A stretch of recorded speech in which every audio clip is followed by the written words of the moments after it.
On to the questions, which I think may come thick and fast. May I start with you, Dr. Kumar? Yeah, thanks very much, Chair. Ms. Singh, may I welcome you to Parliament. It's somebody of your stature. It's the first time we've had in many years. You said that the book would speak for itself. But, and of course, those of us who have been brainwashed about Jinnah, what he did, as far as I've always seen from childhood, that he was responsible for all the divisions and the partition and everything else. We'll come to perhaps a different view when we read your book. But the question I want to pose to you is that as a writer, somebody who was trying to go through this journey of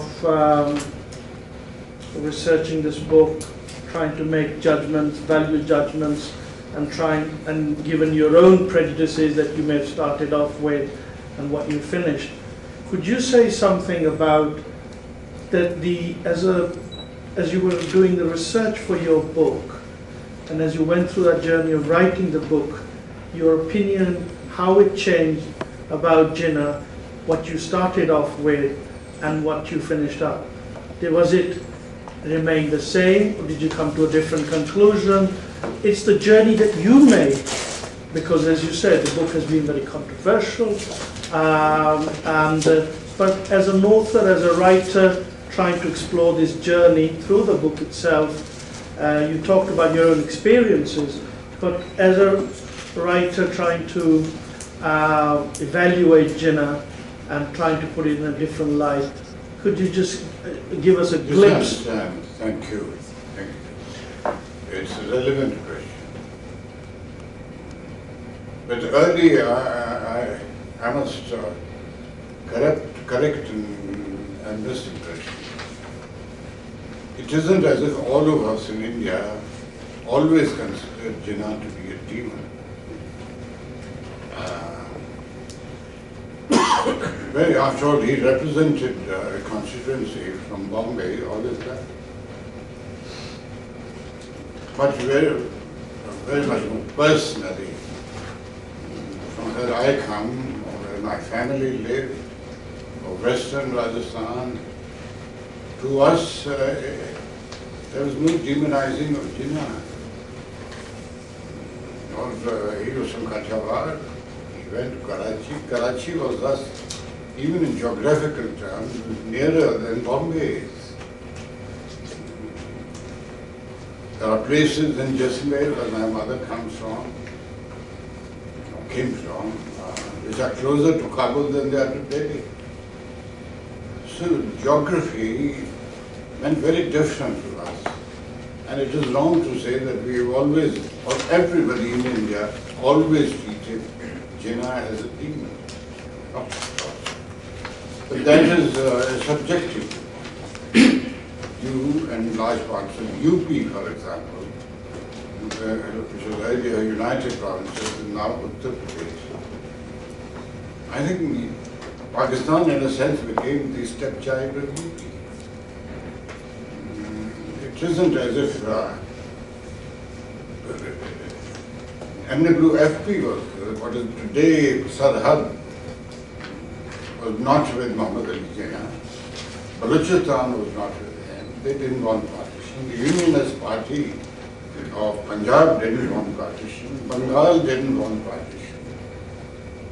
Where was this seed that came from?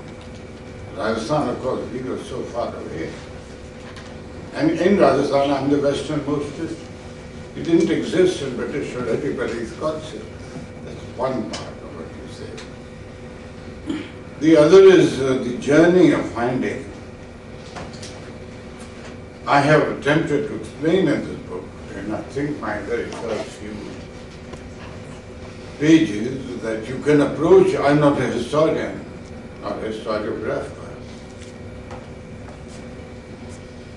I can be in 2010 and look back to 1906, or I can try, however inadequately,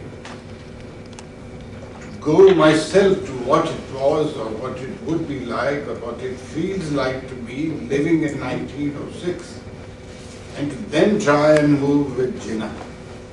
That's what I tried. Not a retrospective, ex post facto judgment at every stage examining. He came to Lincoln saying he hated the British weather, not very many liked British weather. But then how did he choose Lincoln in apocryphal stories of that? Why did he become close to Dadabhai Nauroji and worked for his election here? Dadabhai was amongst the first of the House of Commons members. I think he won by a margin of 3 votes. 9 votes. Nice. Mr. Narrow Majority. That was his nickname. Yes, because in any case he was Nauroji, so he became Narrow Majority. So I have tried really to travel the path. I have not succeeded all the time, but at least that's my. Yes. First of all, thank you very much, Mr. Wright, for inviting us, Mr. Sharma, Mr. Ankia, and most respectable Mr. Jaswant Singh. It's a pleasure to be with you, and it is a great honor for us. I just simply, I don't have a question, I just have a request to you, because I think the request, what we, as you said, from 1906 to 2010, it's a long journey. We should look into the future, we should look forward. And I, as a British Pakistani, I must pay my tribute to you, that at least somebody tried the effort to break this ice.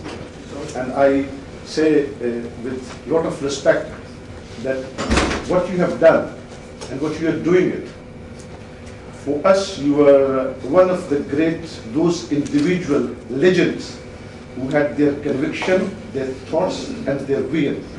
And we must want that the peace process we think for the South Asia, living in Britain, we want that you should continue this good work which you have started, and wish you all the best. And any assistance which we do, we are there. And as my friend Mr. Kumar said, if we go for the grievances and go for the thing which happened in the past, nobody won the war. After every war, you have to come and sit for the dialogues. So let's start our dialogues. Let's take that privilege of your presence, and we expect and we welcome you, and we want you to continue on every level in any capacity with us. And for that, I firstly start to invite you, along with my friends, for a cup of tea, either tomorrow or day after tomorrow. Some friends from a Peace International. Okay, thank you. The question, please. Deepak Desardar, INS, welcome back, sir. I'm sorry I missed most of your presentation, but I caught the last bit where you said you pledged to work for peace in South Asia. My question, you can read it, you can divide it in 2 parts if you want. What are the things that you can do working for South Asian peace that you couldn't do as Minister of External Affairs? First part. And within that, would you, for instance, today with hindsight, have handled a few things differently? For instance, the entire hijack, how the hijack was handled by you. There has been some criticism of the way it was handled. Would you have done anything differently? If so, how? There are 2 parts. Yes, yes. One is you want me to go back to 1999 and relive Kandahar. Yeah, I'll try to do that. The other is, how would I do that, or what would I do which I couldn't do as Minister of External Affairs? Because I really there was a period for about over 9 months when I was both Minister of External Affairs and Defense simultaneously, which I felt rather flattered with myself at that responsibility combined. In governance, it's not as if the choice any governance, any time, anywhere in the world, the choice is not between pure white and pure black.